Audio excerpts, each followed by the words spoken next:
이 부엉이 모임을 걱정스러운 눈으로 본다면 적어도 전당대회까지는 활동을 중단해야 됩니다. 이번 당대표 선거가 계파 중심의 경쟁 구도로 흐르면서 과거로 회귀하는 것 아니냐는 비판도 제기되고 있습니다. 대통령 권력에 너무 치중하고 그렇게 되면은 우리처럼 이렇게 망할 수도 있는 것이죠.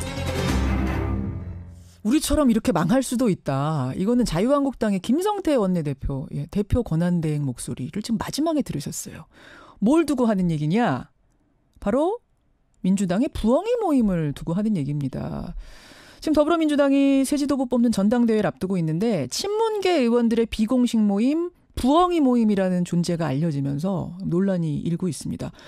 모여서 밥 먹는 친목 모임이다. 이렇게 참여 의원들은 설명을 하는데 문제는 이 모임에 전당대회 출마 의사가 있는 사람이 몇 명 있고 그들 사이에서 단일화를 한다. 그러니까 교통정리를 한다라는 사실이 알려지면서 이거 개파 모임이 세결집하는 거 아니냐. 이런 우려가 당 안팎에서 나오고 있는 거죠. 당사자들 얘기가 조금씩 나오고 있는데요. 우리도 만나봐야겠습니다. 그 부엉이 모임의 참가자세요. 일원이세요. 민주당 전재수 의원 연결을 해보죠. 전 의원님 안녕하세요. 네, 반갑습니다. 전재수입니다. 예. 어디서는 20명이다. 어디서는 40명이다. 이게 어떤 게 맞는 겁니까? 40명은 너무 많고요. 예. 또 25명은 조금 적고. 예. 이게 왜 그러냐면 예. 이 사람들이 이게 모임에 규율이 있다거나 조직 체계가 있다거나 또 회장이 있고 부회장이 있고 또 연락을 전적으로 전담하는 총무가 있다거나 이런 게 아니기 때문에 예. 들쑥날쑥합니다. 예, 그래서 25명, 30명도 되고 40명은 안 되고요. 예. 네, 그래서 들쑥날쑥하는 겁니다. 그래요. 예. 속한 분들의 이름도 정확하게 나온 자료는 어디도 없더라고요. 근데 이제 대체로 노무현 정부에서 일했거나 문재인 대통령이 당대표 시절에 영입한 사람들이 주축이다. 대부분이다. 이건 맞습니까? 그렇게 보는 게 맞겠죠. 맞아요. 근데 그것도 이제 때론 개인적으로 친한 의원들이 또 식사 자리에 오시기도 하고. 예. 그래서 이게 들쑥날쑥하고 그러기 때문에 의원들 명단을 특정을 할 수가 없죠. 할 수가 없다. 한 번 나온 사람도 넣을 거냐 말 거냐. 3번 나온 사람 넣을 거냐 말 거냐 이런 기준이 없기 때문에. 회비 같은 거 안 걷어요? 회비도 없습니다. 없어요. 그럼 밥은 누가 삽니까? 그냥 이제 고참 의원들이 산다거나 돌아가면서 무슨 일이 있다가 돌아가면서 이제 사는 경우도 있고. 알겠습니다. 그래서 이게 우리가 사회생활 하다 보면 여러 모임이 있지 않습니까? 예. 적어도 어떤 목적을 가지고 있는 모임이거나 아니면 조직일 경우에는 적어도 회칙이라든지 이런 것까지는 없다 하더라도 회장 또는 부회장 또는 총무 이렇게 다들 만드는 거 아니겠습니까? 근데 이런 것도 없습니다. 그다음에 조직의 규율이랄까 이런 것도 전혀 없고요. 그 이름은 있는 건 맞아요? 부엉이 모임이라고? 이름은 이제 부엉이 모임으로 했고요. 그것도 이제 이름을 정하자 해서 또 언제 한 번씩 정기 모임을 하자 해서 이렇게 돼서 이제 된 것이 아니고 우연히 식사 자리에서 이름을 한번 정하는 게 어떠냐 해서 이제 계획이 없이 그렇게 했던 것이고. 우리 이렇게 모이니까 이렇게 모여서 식사하고 이러는데 그냥 이름 하나 정할까 해서 그냥 우연히 나온 게 부엉이 모임. 그렇습니다. 거기서 부엉이라고 하는 것은 왜 부엉이인가요? 그래서 이걸 가지고 이제 저희 당의 지지자들부터 해서 이제 많은 이제 논란이 있던데요. 일단 여러 가지 논란에 대해서 저희들이 다 예상을 하고 지었던 것은 아니고. 왜 하필이면은 부엉이바에 연상되게 부엉이냐. 그렇죠. 이런 얘기까지 지금 나오고 그렇습니다. 있거든요. 예. 그래서 저희가 일단은 그 부엉이는 봉하마을에 부엉이 바위를 잊지 말자. 그리고 이 이야기는 노무현 대통령께서 추구하셨던 철학과 정신을 기억하자. 이런 의미와 함께 또 부엉이가 지혜를 상징하는 새 아니겠습니까? 그리고 가장 어두운 시기에 어두운 저녁에 이제 활동을 하는 새고. 그래서 문재인 정부가 힘들고 어려울 때 그나마 좀 역할을 할 수 있지 않겠냐 해서 이제 부엉이 모임을 했던 것이죠. 예. 그러니까 이게 어떤 친목 모임 이상의 개파 모임으로서 어떤 목적을 가진 모임이었다면 오히려 이름 부엉이라고 안 지었을 수도 있겠네요. 이런 오해가 생길 수도 있으니까. 그렇죠. 오해를 이런 모임이 바로 이게 모임의 성격을 규정하는 거 아니겠습니까? 알겠습니다. 그런데 무슨 목적을 가지고 뭐 전당대회에 뭐 개입을 하고 이렇게 했다면 모임 이름을 이렇게 짓지는 않았겠죠. 근데 이제 이게 문제가 없이 그동안은 밥 먹고 잘 그렇게 지내셨어요. 친목 모임으로. 그런데 논란이 된 건 말씀하신 전당대회 때문입니다. 그렇습니다. 부엉이 모임이 전당대회 앞두고 활발하게 움직이고 있고 이 모임에서 뭐 이해창, 박범계, 전해철 이런 분들 외에도 몇 분 더 출마를 생각하고 있는데 그 안에서 단일화 작업, 즉 조정 작업을 해서 한 명을 밀려고 한다. 이런 얘기가 돌기 시작한 거예요. 그렇습니다. 이거는 세결집 아니냐, 한 사람 밀어주기 아니냐 이렇게 비춰지기 시작한 건데 이런 논의가 있긴 있었습니까? 그래서 저희가 이게 이 정치권에서는 아니 땐 굴뚝에 연기도 날 수 있구나.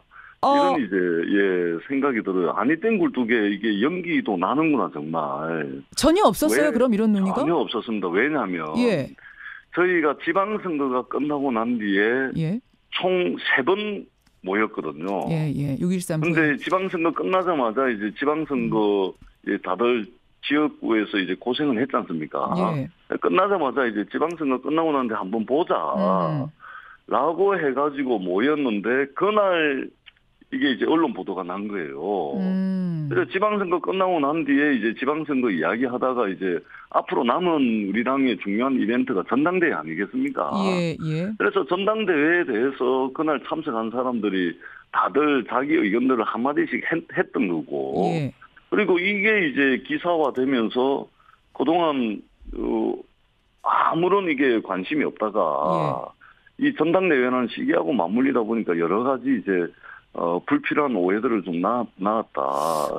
이렇게 생각을 합니다. 오해, 그 비판이란 게 뭐냐 하면 아무리 목적이 순수하고 그냥 친목 모임이라고 해도 거기 끼지 못한 사람들은 소외감 느끼고 결과적으로는 당내 편가르기가 되지 않겠느냐. 이거는 문 대통령에도 득될 게 없다. 이런 주장이 나오는 거거든요. 어떻게 보세요? 네, 전적으로 동의합니다. 그래서 전적으로 동의를 하고요. 그래서 저희들이 어제 이제 모임 해산을 결정을 했고요. 해산하기로 완전 결정하셨어요? 해산을 하기로 했습니다. 전당대회까지 중단이라고 하신 분도 계시던데 그거 아니고 해산? 해산입니다. 해산이고 전당대회 끝나고 난 뒤에 그동안 모였던 분들이 결국은 이제 지방선거 끝나고 난 뒤에 이게 경제와 민생 문제가 심각하지 않습니까? 그래서 이것을 중요한 화두로 가지고 이제 연구 모임으로 전환할지조차도 전당대회 끝나고 난 뒤에 검토를 하기로 했고요. 일단은 밥 먹는 모임이기 때문에 해산도 되게 쉽습니다. 그냥 안 모이면 되는 거예요? 안 모이면 되는 거고. 이제 밥 그만 먹자. 이러면 끝나는 모임이기 때문에 저희들이 공식적으로 해산을 결정을 했고요. 그러면 추후에 어떻게 될지 또 연구 모임으로 갈지 이것조차도 전당대회가 끝나고 난 뒤에 검토를 해야 됩니다. 지금 이제 이 부엉이 모임 보면서 뭐 아까 김성태 원내대표 말씀도 들으셨지만 이게 이러다가 망하는 거다. 개파 모임이 이렇게 시작이 되는 거 친박, 진박, 뼈박 이런 모임이 데자뷰처럼 떠오른다. 이런 얘기도 당 안팎에서 나와요. 그거 어떻게 보세요? 네, 저는 좋은 충고의 말씀이다 이렇게 생각을 합니다. 사실 이제 친박, 비박, 진박, 뼈박 우리 국민들이 정말로 이런 개파 모임에 대해서 우리 국민들이 어떻게 생각하고 계신지 너무나 잘 알고 있고요. 다만 김성태 대표께서 그렇게 말씀하신 그 친박 비박 우리도 이렇게 해서 망했다라고 말씀하시는 것은 그 모임은 권력을 추구했던 집단이고요. 그리고 패권을 추구했던 집단입니다. 그렇게 해서 결국은 이제 국정농단에 어떻게 보면 근원적 원인을 제공했던 그런 이제 개파 활동이었고. 거기도 처음에는 밥 먹으면서 이렇게 대통령 돕자, 우리 순수한 마음으로 돕자 이렇게 시작을 했다고들 하세요. 거기도. 그래서 저희들은 그렇게 될 가능성도 없고. 그래서 이렇게 오해와 억측이 있다면 이 모임은 해산하는 게 맞다. 그렇게 해서 이제 해산을 결정을 했고요. 다만 이제 뭐 친문 전당대 후보를 교통 정리한다 이런 것도 있었는데 이제 박범계 의원께서 예. 당대표 출마 선언을 했지 않습니까? 예, 하셨습니다. 예, 부엉이 모임에서 박범계 의원도 부엉이 모임의 회원인데 예. 이렇게 그 조정하고 조율 작업을 했으면 박범계 의원이 당대표 출마 선언을 했겠습니까? 그러니까 이런 것을 볼 때 저희가 뭐 이런 걸 조정한다든지 또는 뭐 문고리 3인방에까지 비유를 했던데 예. 너무 이게 팩트를 왜곡하는 것이고. 자, 그럼 거기서 제가 하나만 질문 드릴게요. 혹시 뭔가 누군가가 의도적으로 모임을 좀 왜곡해서 확대 재생산하고 있다는 생각이 드세요? 논란을? 저희들은 뭐 그렇게 생각하지 않습니다. 예, 그렇게 생각하지 않고요. 다만 제가 아까 아니땐 굴뚝에 연기 나는 상황을 보고 있다라고 말씀을 드렸는데 그렇게 생각지는 않고요. 다만 전당대회라는 집권 여당의 가장 큰 이벤트를 앞두고 이 부엉이 모임이 이제 보도가 되니까 이제 그렇게 연결시켜서 충분히 해석할 수 있다 그렇게 생각을 합니다. 그렇게 해서 저희들이 해산을 결정을 했고요. 또 뭐 권력과 패권 추구 집단 전혀 아니다. 이런 말씀을 드립니다. 그리고 뭐 자유한국당의 비판에 대해서는 고맙다는 말씀을 드리고 다만 이거 팩트가 아니고 또 좀 극단적으로 좀 논리에 비약이 있는 거 아니냐. 서운한 생각이 드신단 말이에요. 충고는 받아들이지만 억울한 마음은 좀 있어요. 그런 말씀. 예, 뭐 억울하지 않습니다. 저희들이 이제 어떻든 더 조심하고 더 책임감 있게 집권 여당의 모습을 보여야 되는데 불필요한 오해, 불필요한 논란을 만들었다는 측면에서 저희들이 죄송하다는 말씀을 드리고 알겠습니다. 앞으로 더 몸조심, 입조심, 또 모임조심 이런 것도 해야 되겠다. 이렇게 생각을 합니다. 여기까지 말씀 듣겠습니다. 전재수 의원님 고맙습니다. 네, 고맙습니다. 예, 부엉이 모임의 회원이세요. 전재수 의원이었습니다.